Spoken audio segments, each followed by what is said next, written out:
Hello, Award Circuit, and welcome to Academy Idol. I am your host and editor, Clayton Davis, here for the wildcard picks with our staff, Joey, Miles, and even though he couldn't be here, Keith, we have his picks here, though. So, we have our three groups that already went, and we have 9 films that already have been chosen.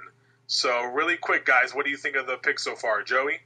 I like all of them. I think The Cove was the big surprise of the group, but I think by and large most of them went as expected.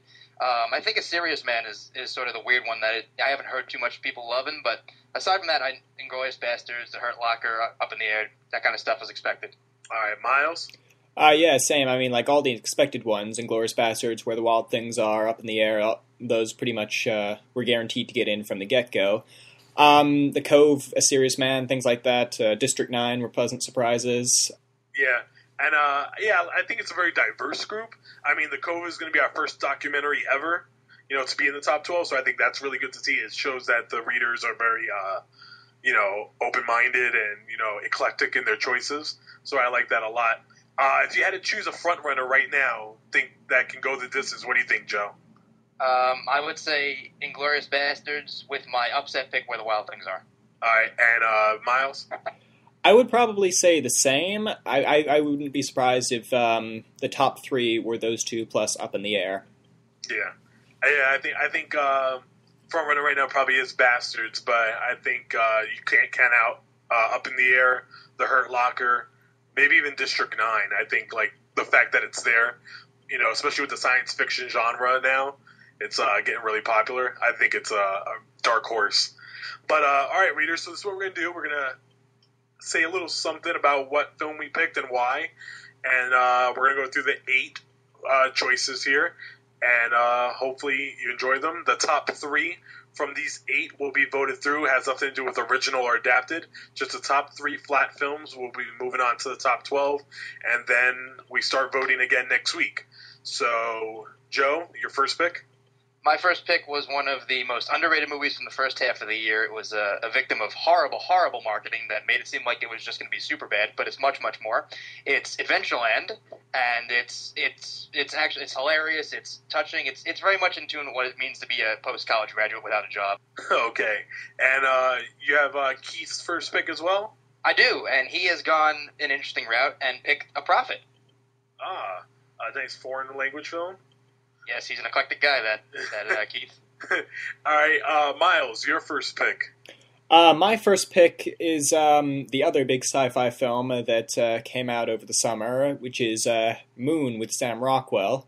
Bit of a following behind it. I think it was very close with District 9 into getting into the last round. I think there might be enough support to bring it back this time. All right. And my first pick pretty much was a no-brainer, and I think a lot of people were a bit surprised when it didn't advance through, and that's going to be Precious, based on the novel by Sapphire, which is, in the hunt for a Best Picture nomination and a dark horse for a win, so that's why I chose that. All right, and then Joey, your second pick. My second pick is one that I think everyone expected me to pick. It's probably the film I've been most vocal about all year, and to some predicted it too much. It's 500 Days of Summer, and as it stands, it's my second favorite movie of the year, and number 1 in my wild card heart. All right. And Miles, do you have Keith's second pick? I do indeed. Keith's second pick was a comedy from earlier in the year, or earlier last year, depending on what your region is, and that would be the British export In the Loop, which I spoke to him before. He's a very huge fan of it.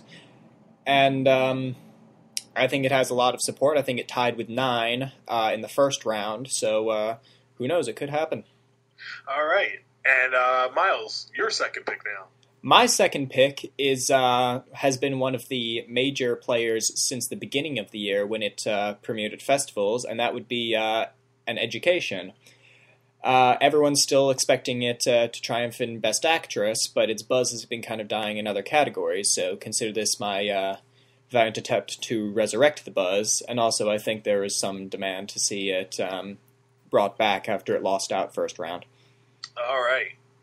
And now to my last pick in the last film that will be selected for the wild card round, and up until probably the other day, I wasn't really considering it, but after watching it, it is a no-brainer, and I think if advanced, it is definitely in the hunt to win this season of Academy Idol, and that film is James Cameron's Avatar.